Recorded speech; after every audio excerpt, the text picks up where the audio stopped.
Welcome to our channel. నేను మీ వెంకట్. గత కొన్ని రోజులుగా తెలంగాణ రాజకీయాల్లో ఆడివేడిగా చర్చలు నడుస్తున్నాయి. బీఆర్ఎస్ పార్టీ మూడు ముక్కలుగా చీలిపోతున్నది క్లియర్గా అర్థమవుతుంది. మొన్న కేసీఆర్ గారికి కవిత గారు లెటర్ రాయడం జరిగింది. కేసీఆర్ చుట్టూ కొన్ని దయాలు ఉన్నాయని చెప్పారు. అది ఇండైరెక్ట్ ఎవరినన్నారని అర్థమైంది. దానికి కౌంటర్గా ఎవరైతే కేటీఆర్ గారు ఉన్నారో రేవంత్ రెడ్డి కోట్లు ఉన్నారు పార్టీలు అని చెప్పడం జరిగింది. ఇప్పుడు ఏదైతే నిన్న ఆ కవిత గారు చిట్చాటు మాట్లాడారో మీడియాతోని, అందులో చాలా సంచలనమైన వ్యాఖ్యలు చేయడం జరిగింది. ముఖ్యంగా నేను జైల్లో ఉన్నప్పుడు భారతీయ జనతా పార్టీతోని బీఆర్ఎస్ విలీనమయ్యే అవకాశం ఉందని చెప్పి చర్చ నడిచింది. నన్ను అడిగితే ఇంకో సంవత్సరం నేను జైల్లో ఉన్నా పర్లేదు కానీ ఆ బీఆర్ఎస్తోని పొత్తు ఉండకూడదని చెప్పి నేను చెప్పడం జరిగింది. అలాగే ఎవరైతే కేసీఆర్కి మన నాయకుడికి నోటీసులు ఇస్తే ఎందుకు ఉద్యమాలు చేయట్లేరు, ఇలాంటి టైంలో అమెరికాలో సభలు అవసరమా, ట్విట్టర్లో కామెంట్ పెడితే సరిపోతుందా అన్నట్టు చాలా సంచలనమైన వ్యాఖ్యలు చేశారు. దీని గురించి మనం పొలిటికల్ అనాలిస్టు అలాగే ఆర్ఎల్డి పార్టీ రాష్ట్ర అధ్యక్షుడు కపిల్ భాయ్ దిలీప్ కుమార్ గారితో మాట్లాడే ప్రయత్నం చేద్దాం. ఫోన్లో మనం మాట్లాడే ప్రయత్నం చేద్దాం. ఒకసారి ఫోన్ చేద్దాం.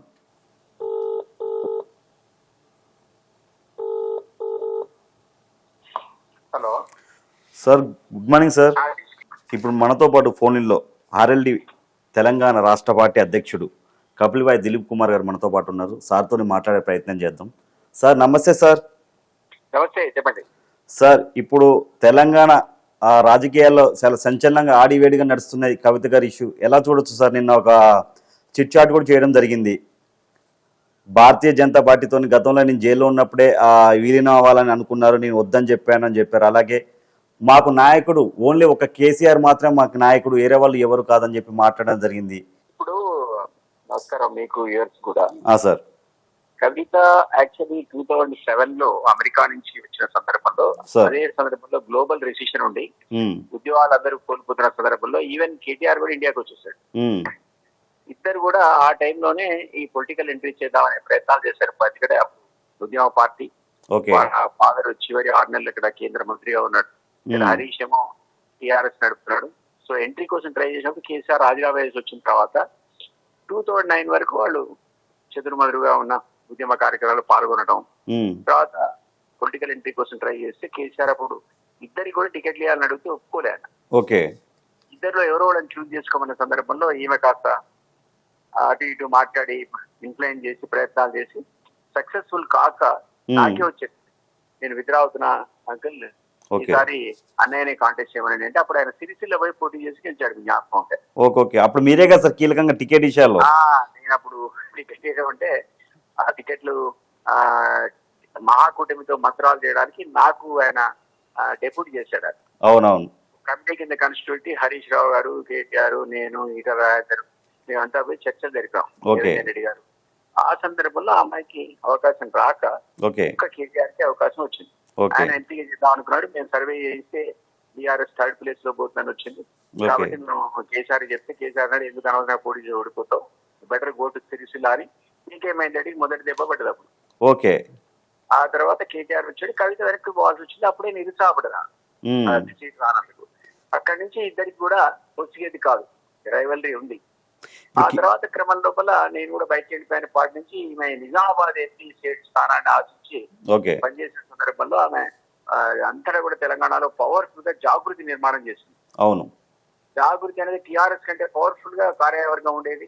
ఊళ్ళలో కూడా కమిటీలు ఉండేవి, మండలాల్లో ఉండేవి. అప్పుడు టీఆర్ఎస్ కూడా లేవు, కమిటీ అంత బలంగా తయారు చేసినారు. ఆ యొక్క శక్తికి, ఆ ధాటికి, ఆ మార్నేకి కాదనలేని పరిస్థితిలో కేసీఆర్ కూడా నిజామాబాద్ సీట్ ఇచ్చాడు. ఎంపీగా, దాంట్లో ఎంపీగా ఆమె గెలిచింది. ఇంకా ఈయననేమో సిరిసిల్ల ఎమ్మెల్యేగా స్టార్ట్ అవుతే ఆమెకేమో దాని ఏమంటారు నిజామాబాద్ ఎంపీగా ఆమె పొలిటికల్ క్యారియర్ స్టార్ట్ అయింది ఉద్యమ పార్టీలో. ఇద్దరికి కూడా చెరువు దగ్గర బెర్తులు దొరికే అదొక అంశం. తర్వాత ఇద్దరు ఏంటంటే ఆమె ఎందుకు ఏ కాడ గెలిచిన తర్వాత దీన్ని పట్టుకు పెట్టేసింది జాగృతిని గాని, తను అద్భుతంగా లేపినటువంటి బతుకమ్మలను కూడా. అవును, బతుకమ్మలు కూడా చాలా రాష్ట్రంలో చాలా వైభవంగా ఆమె బతుకమ్మ పండుగ చేసింది, బ్రహ్మాండం చేసింది. ఆమె ఓ రకంగా బతుకమ్మ అంటే కవితనే కనిపెట్టింది అనే లెవెల్ ఉండే. అవును సార్. అట్లా వచ్చిన సందర్భంలో ఎందుకో నెగ్లెక్ట్ చేసింది గెలిచిన తర్వాత. దాని తర్వాత పర్యవసానం నెక్స్ట్ ఎలక్షన్స్ ఊరిపోయిందట. అవును, ఈ లోపల అధికారంలోకి సీఎం రావడం, ఆ కేవలం ఎంట్రీ ఒక కేటీఆర్ కి ఇవ్వడం, పార్టీని వర్చువల్ గా క్యాప్చర్ చేయడం, హరీష్ రావు పక్కకు నెట్టేయడం, కేవలం సంతోషం కేటీఆరే ఇటు ఈయన పార్టీని అటు కేసీఆర్ యొక్క ఆఫీస్ నడిపే పరిస్థితి వచ్చింది. కీలకం అయిపోయారు. అందులో కీలకమైపోయారు. వీళ్ళంతా కూడా హరీష్ కావచ్చు, కవిత కావచ్చు, ఇతర సీనియర్ నేతలందరికీ కూడా అపాయింట్మెంట్ కావాలంటే కూడా మన సంతోష్ అనే పరిస్థితి, తన పనులు కావాలంటే కేటీఆర్ అడగాల్సిన పరిస్థితి వచ్చింది. అందువల్ల క్రమక్రమంగా ఆమె చాలా ఫ్రస్ట్రేషన్ గురి, అనుకోకుండా లిక్కర్ స్కామ్ లో ఇరుకున్న తర్వాత ఆమెకి అనుకున్న స్పందన పార్టీ నుంచి రాకపోవడం, వీళ్ళెవరు కూడా సరిగా సహకరించకపోవడం, తండ్రి దగ్గర కూడా నేరుగా పోవడానికి వీలు కాక ఉత్తరాలు రాసే పరిస్థితి. ఓకే, ఉత్తరాలు అసలు స్టేట్ పోయి మారాలి, అవకాశాన్ని ఇవ్వలేదు. చాలా సార్లు రాసిందంట కదా సార్ ఈ గతంలో కూడా. అంటుంది నేను రాశాను, ఆ ఉత్తరాలు చెత్తపుట్లు వేసారని చెప్తున్నాను.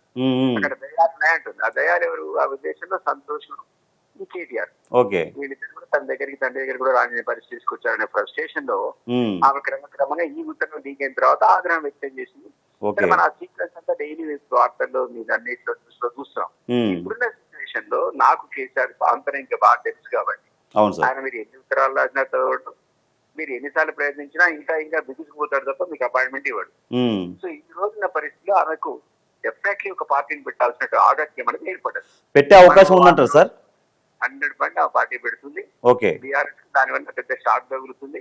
బీఆర్ఎస్ లో ఈ నినాగమన వరంగల్ సభలో కూడా కేసీఆర్ అనేవాడు కేటీఆర్ నే ప్రమోట్ చేయడానికి ట్రై చేశాడు తప్ప హరీష్ ఫోటో గానీ కవిత ఫోటో గానీ ఇతర నాయకులు ఎవరిది పెట్టినా వాళ్ళిద్దరు ఫోటోసే ఓన్లీ రెండే ఉండి ప్రమోట్ చేస్తున్నాడు ఆ పార్టీని.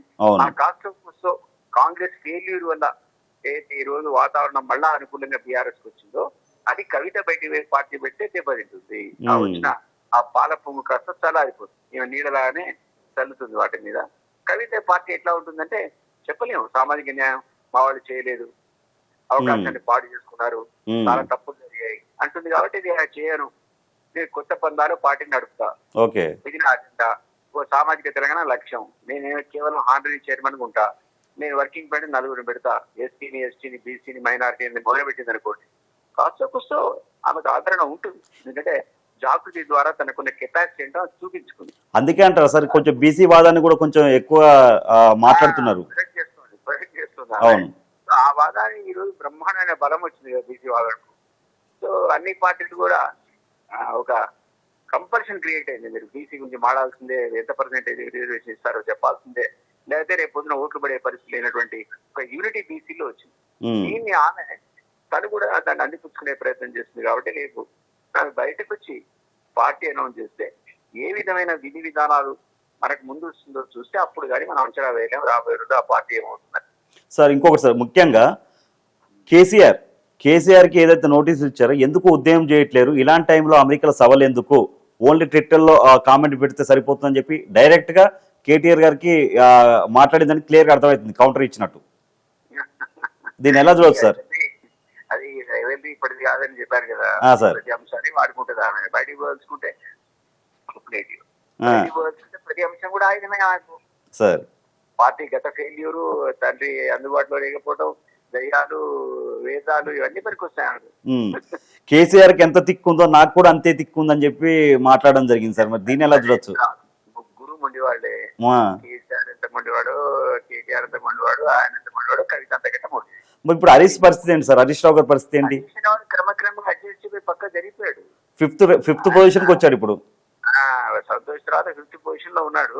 అయినా సరే కాంప్రమైజ్ ఉన్నాడు. ఎందుకంటే ఓవరాల్ గా సూపర్విజన్ అనేది కేసీఆర్ కాబట్టి. కేసీఆర్ కనుక పదవి తప్పని కేటీఆర్ అధ్యక్షుడు ప్రకటించిన మరుక్షణం బయటికి పోయే వ్యక్తుల్లో హరీష్ కూడా నెంబర్ 1. మరి ఇప్పుడు పోతే హరీష్ రావు గారు ఇప్పుడు వెళ్తేనే బెస్ట్ కదా సార్? కవిత గారు పార్టీ పెట్టడానికి వెళ్తే ఈయనకి అంత ఉంటుందా బయట పవర్? వాళ్ళంతా పొలిటికల్ పండిట్స్ మాట్లాడక్కర్లేదు వాళ్ళకి. చూడాలి ఏ విధంగా కార్యాచరణ రాబోయే రోజుల్లో రూపొందించబడుతుందో, ఏ విధంగా రియాక్ట్ అవుతారో. Let's wait and see. But definitely కొత్త పార్టీ కవిత పెట్టడం ఖాయం. రేవంత్ రెడ్డి గారితో కవిత గారికి వ్యాపారంలో లావాదేవీలు ఉన్నాయంటారు. దీన్ని ఎలా చూడొచ్చు సార్? మనకు తెలియదు. బట్ డెఫినెట్లీ ఇదంతా గొడవ రాకముందు నుంచే బిజినెస్ లావాదేవీల్లో ఎప్పటి నుంచో వీళ్ళు పార్ట్నర్స్, ఆయన అసలు ఈవెన్ వర్కింగ్ ప్రెసిడెంట్ కాకముందు నుంచి కూడా బిజినెస్ లో పార్ట్నర్షిప్ అంటున్నారు. బట్ వాళ్ళిద్దరికి చెప్పాలి మాకు ఉంది లేదు అనే విషయం చెప్పాలి. బట్ ఎప్పటి నుంచో వస్తుంది సోషల్ మీడియాలో వీళ్ళిద్దరు పార్ట్నర్స్, వీళ్ళిద్దరికి బిజినెస్ సంబంధాలు ఉన్నాయని ఇప్పుడు కాదు. ఆయన ఈవెన్ వర్కింగ్ ప్రెసిడెంట్ కాకముందు నుంచి కూడా వస్తున్నాయి. సార్ అది వాళ్ళు చెప్పాలి మనకి ఉన్నాయా అది లేవా మరి ఏటువంటి రిలేషన్ ఉందన్నది really don't know. Thank you so much sir. Okay, నమస్తే అండి. ఎందుకంటే దిలీప్ కుమార్ గారికి ఆ బీఆర్ఎస్ పార్టీతోని కేసీఆర్ గారితో చాలా దగ్గర అనుబంధం ఉంది. ఎందుకంటే ఆ రోజుల్లోనే కేసీఆర్ గారి తర్వాత సెకండ్ పొజిషన్లో నిజంగా చెప్పాలంటే కవిత కేటీఆర్ గారు ఇద్దరు మేము అమెరికా నుంచి వచ్చి మేము ఎలక్షన్లో నిలబడతాం అన్నప్పుడు సీటు ఎవరికి ఇవ్వాలనేది దిలీప్ కుమార్ గారి చేతిలో ఉండే. ఆ టైంలో దిలీప్ కుమార్ గారు సర్వే చేపించడం జరిగింది. ఆ కవిత గారు కాంప్రమైజ్ అయ్యి ఓకే నాకు వద్దు కేటీఆర్ గారికి ఇవ్వడం చెప్పడం జరిగింది. అప్పుడు మన దిలీప్ కుమార్ గారి సర్వేలో అక్కడ ఓడిపోతారని చెప్పి కరీంనగర్ ఓడిపోతారని చెప్పడం వల్ల సిరిసిల్ల సీట్ ఇచ్చారు. ఎంత 150-200 ఓట్లతో గెలిచారు కేటీఆర్ గారు ఫస్ట్ టైం. అందుకే మనం ఎందుకంటే ఇప్పుడు కవిత గారు 100% కొత్త పార్టీ పెట్టే అవకాశం ఉందని మనకు క్లియర్గా అర్థమవుతుంది. ఏదేమైనా బీఆర్ఎస్ పార్టీ 3 ముక్కలుగా చీలిపోయే అవకాశం ఉంది. ఏదేమైనప్పటికీ ఇక్కడ ఎక్కువ పార్టీకి డ్యామేజ్ అవుతుంది. ప్లస్ హరీష్ రావు గారిని కిందికి పడిపోతున్నారు. నిజంగా కేసీఆర్ తర్వాత ఆ పార్టీకి ముఖ్యమంత్రి పదవి అనుభవించే అర్హత ఉందంటే ఓన్లీ హరీష్ రావు గారికి. ఎందుకంటే 17 సంవత్సరాల నుంచి కేసీఆర్తో పాటు ఉన్నాడు. తెలంగాణ ఉద్యమంలో చాలా కీలక పాత్ర పోషించాడు. అన్నిట్లో పార్టీని ముందుకు నడిపించడంలో చాలా కీలకంగా వ్యవహరించాడు. ఏదేమైనప్పటికీ తెలంగాణ రాష్ట్ర రాజకీయాలు ఏడివేడిగా నడుస్తున్నాయి. ఆడివేడిగా ఉన్నది. నిజంగా చెప్పాలంటే కవిత గారు కొత్త పార్టీ పెట్టే అవకాశం ఉంది. మరి అన్నా చెల్లెలు ఒకరి మీద ఒకరు కౌంటర్స్ ఇచ్చుకుంటున్నారు. ఇంకా ఏమన్నారంటే నిన్న చిట్చాట్లో కవిత గారు కేసీఆర్ని అంతా తామే నడిపిస్తున్నామని ఎవరో అనుకుంటున్నారు. కేసీఆర్ ఎవరో నడిపిస్తే నడుస్తారని మేము అనుకోవట్లే. కేసీఆర్ ఒక్కడే మా నాయకుడు, మరెవరు కాదు అంటే ఇండైరెక్ట్గా కేసీఆర్ ఒక్కడే మా నాయకుడు. ఎవరు కేటీఆర్ కానీ హరీష్ రావు కానీ ఎవరు సంతోష్ కానీ ఎవరు కాదు, ఓన్లీ కేసీఆర్ ఒక్కడే మా నాయకుడు అని ఇండైరెక్ట్గా చెప్పినట్టు అవుతుంది, అర్థమవుతుంది. ఏదైతే లిక్కర్ స్కామ్ కేసులో కవిత గారు అరెస్ట్ అయ్యారో అప్పుడు ఆమెకు దక్కాల్సిన సపోర్ట్ దక్కలేదని, అలాగే ఆ టైంలోనే బీజేపీలో బీఆర్ఎస్ పార్టీని విలీనం చేస్తున్నారని చెప్పి తెలిసింది. అప్పుడే నేను వద్దు, ఇంకో అవసరమైతే జైల్లో సంవత్సరమైన ఉంటా కానీ బీఆర్ఎస్ని బీజేపీలో విలీనం చేయొద్దని చెప్పి కవిత గారు చెప్పినట్టు కూడా మనకు లేఖలు రాయడం జరిగింది. ఏదైతే మొన్న 25 years రజోత్సవ సభలో కొంచెం బీజేపీని టార్గెట్ చేయాల్సింది డాడీ అని చెప్పి ఆమె లేఖలు రాయడం కూడా జరిగింది. చాలా దగ్గర ఒక 5 పేజీల లేఖ రాయడం జరిగింది. అది ఫస్ట్ టైం కాదు, ఇప్పటికే ఎన్నోసార్లు అలా రాసిందంట. కానీ కేటీఆర్ గారు ఏమంటారు, రేవంత్ రెడ్డి కోవట్లను బయటికి వెళ్ళగొడతామని చెప్పి ఈయన మాట్లాడుతున్నారు. అక్కడ కవిత గారు ఓన్లీ ట్విట్టర్లో కామెంట్ పెడితే కరెక్ట్ కాదు, నాయకుడికి నోటీసులు ఇచ్చినప్పుడు ఎందుకు ఉద్యమాలు చేయట్లేరు, ఇలాంటి టైంలో అమెరికాలో సభలు అవసరమా, ర్యాలీలు అవసరమా, ఓన్లీ ఒక ఎక్స్ వేదికలో కామెంట్ పెడితే సరిపోదు అని చెప్పి ఇండైరెక్ట్ ఏంది డైరెక్ట్గా కేటీఆర్ని కవిత గారు అంటున్నారని క్లియర్గా అర్థమవుతుంది. అంటే ఇక్కడ ఏంది కవిత వర్సెస్ కేటీఆర్. ప్లస్ ఆ లేఖ రిలీజ్ చేసి బయటికి లీక్ చేసింది ఎవరు, నేను మా డాడీకి రాసిన లేఖని బయటికి ఎలా లీక్ అయింది, కొంతమంది కొవ్వొట్లున్నారు, కేసీఆర్ మంచివాడే, కేసీఆర్ చుట్టూ దయ్యాలున్నారు అంటే ఆ దయ్య నిజంగా కేటీఆరేనా? మరి ఈ లెక్కలో ఇప్పుడు వీళ్ళిద్దరు కౌంటర్స్ చూస్తే అలాగే అనిపిస్తుంది. ఏదేమైనప్పటికీ చూద్దాం. మరి బీఆర్ఎస్ పార్టీని ఉద్యమ పార్టీని మరి చీల్స్తారా లేదంటే దీనిపై కేసీఆర్ గారు స్పందిస్తారా? మనకు తెలిసిన సమాచారం ప్రకారం ఆల్రెడీ కొంతమందిని రాయబారిగా మాట్లాడడానికి కూడా పంపించినట్టు తెలుస్తుంది చర్చల్లో పరంగా. కానీ ఆ చర్చలు విఫలమైనట్టు క్లియర్గా మనకు అర్థమవుతుంది. నిన్న ఆమె ఇంటెన్షన్ చూస్తే మాత్రం క్లియర్గా పార్టీ పెట్టే అవకాశం ఉందనేది క్లియర్గా అర్థమవుతుంది. మనకి ఇప్పుడు దిలీప్ కుమార్ గారు కూడా అదే చెప్పారు. ఎందుకంటే కేసీఆర్తో చాలా దగ్గర అనుబంధం ఉంది, ఆయన అన్నీ చూశాడు. ఈమెముంటుంది కేసీఆర్ ఎంత తిక్కోడో ఎంత మొండోడో నేను అంతకంటే ఎక్కువ నేను మొండి అంటే ఆయన సార్ ఏం చెప్తారు, ముగ్గురు అంతే, కేసీఆర్ అంతే, కేటీఆర్ అంతే, కవిత అంతే, ముగ్గురు మొండోళ్ళే, ఏదైనా అనుకుంటే చేస్తారు అనేది క్లియర్ ఉంది. సరే చూద్దాం, తెలంగాణ రాజకీయాల్లో ఒక పెను తుఫాను వస్తుందని చెప్పి మనకు క్లియర్గా అర్థమవుతుంది. ఏదేమైనప్పటికీ చూద్దాం, కవిత గారు కొత్త పార్టీ పెడతారా లేదంటే కాంప్రమైజ్ అయ్యి కేసీఆర్ మరి ఏమన్నా చక్రం తిప్పి బీఆర్ఎస్ని ఉంచుతారా? ఒకవేళ కవిత గారు కొత్త పార్టీ పెడితే బీఆర్ఎస్కు నష్టం జరుగుతుందా ఏదనేది వేచి చూద్దాం.